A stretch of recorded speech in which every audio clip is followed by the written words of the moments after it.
By the mid-1930s, it had become obvious to the nations of Europe that something was deeply wrong within Russia. While it had successfully defeated the Bolshevik Revolution more than a decade earlier, the Russian Empire had seemingly never recovered, and the entire nation had retreated into a self-imposed isolation, driven, it was said, by the increasing paranoia of the Tsar. With strange broadcasts and reports intercepted from deep within the country, it was suspected that this isolation might have been intended to conceal a general mobilization, and the United European Defense, or UED, was established in response. Slowly but surely, a clearer picture began to come together of what was truly happening inside Russia. Entire villages and then towns had been abandoned, and strange creatures, believed to have been the result of a Russian experiment gone wrong, were spotted across the country. When war finally came, the full scale of the UED's miscalculations were made clear. The creatures that would become known as the Chimera were not born of any experiment, or even Earth itself, and they came not to conquer, but to exterminate. The Chimeran War would determine not the fate of nations, but the survival of mankind itself. For much of their early existence, the Chimera had been confined to Russia, in part because the nation's Arctic climate perfectly suited their physiology, but also because of the Red Curtain, an enormous fortification stretching from the Baltic Sea in the north to the Black Sea in the south.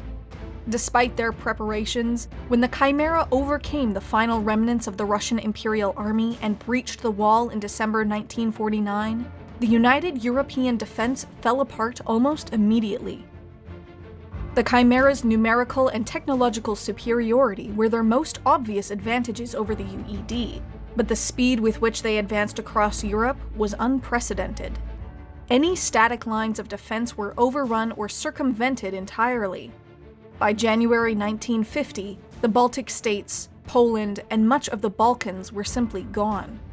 The rest of Europe was stretched to the limits in trying to accommodate the enormous number of refugees who had fled westwards, trying to stay ahead of the Chimera's advance.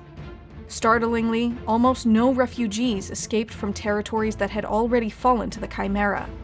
Only 2,000 survivors managed to escape from Warsaw when it fell, a city of roughly 2 million people. This was later realized to be the result of the Chimeran's conversion process, which transformed captured men and women into horrific creatures or biomechanical machines.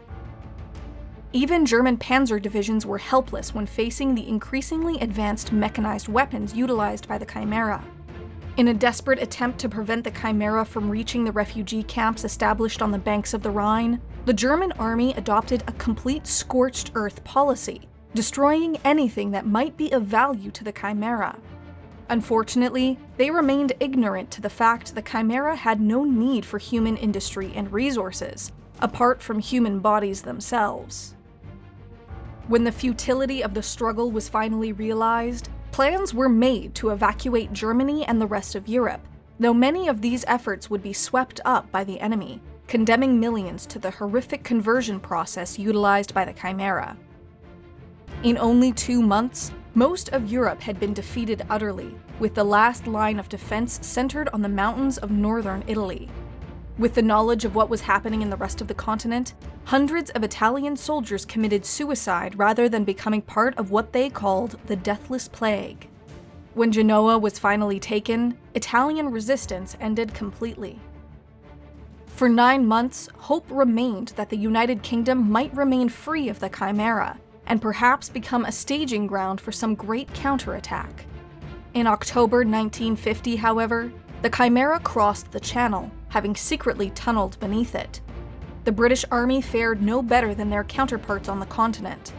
The primary British headquarters in London was flooded by Chimeran creatures, and its 14,000-man garrison was trapped and left to die. With this, the tattered remnants of the British military retreated from the cities, intending to wage a guerrilla campaign until reinforcements from the United States could arrive. In July 1951, after months of negotiations, a joint British-American strike on London, named Operation Morning Star, successfully destroyed an enormous Chimeran tower. skyscraper-sized structures raised in every territory conquered by the Chimera. The London Tower in particular seemed to be at the center of some type of Chimeran network, and with its destruction, every Chimeran creature across the British Isles died en masse. Among the most important intelligence gained during the operation was the knowledge that the Chimeran towers seemed to have been excavated rather than constructed, and could be the key to their defeat. With the defeat of the Chimera in Britain, the British military was contacted by the Maquis, a resistance organization gathered from the remnants of the UED. They intended to replicate the success of Operation Morningstar and destroy a Chimeran network centered in Paris.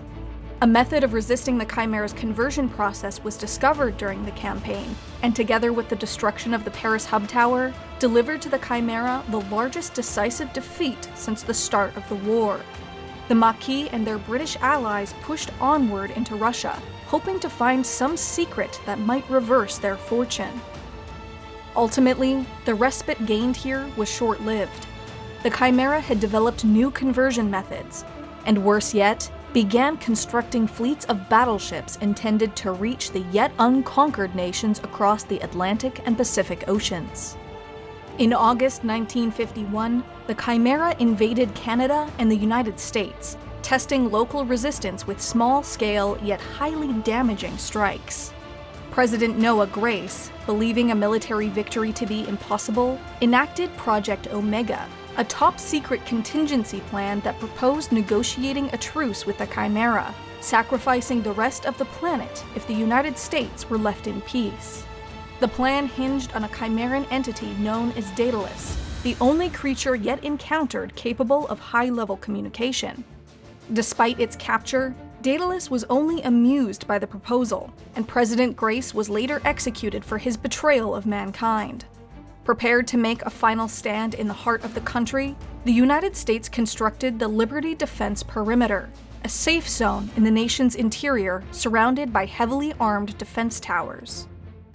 Between 1952 and 1953, the Chimera overcame their natural inability to survive in higher temperatures and swept through Africa and Asia. As in Europe, they unearthed enormous towers and herded the surviving population into vast conversion centers.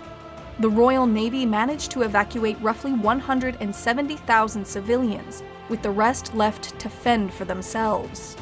Additional attacks occurred in South America and Australia, and every city with a population over 100,000 was targeted for conversion. In May 1953, the final campaign of the war began when the enormous Chimeran warships constructed across the conquered territories of the world arrived on both coasts of the United States. Resistance to the invasion lasted only 8 days before the Liberty Defense Perimeter was breached, and the 80 million people trapped within it were killed.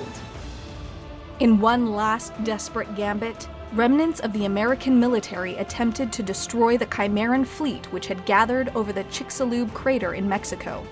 The detonation of an atomic bomb annihilated many of the Armada's warships, and Daedalus himself was killed in the attack. But the explosion had the unintended effect of opening a direct rift to the Chimera's homeworld. By 1957, 90% of the human population had been killed or converted, and any semblance of organized military resistance was over, and with it, the Chimeran War. With additional soldiers for their army no longer needed, the conversion camps were dismantled, and any survivors were simply exterminated by the Chimera whenever found. Mankind was reduced to a few scattered communities. If any hope remained in victory, it would be found in one of these last, isolated pockets of humanity.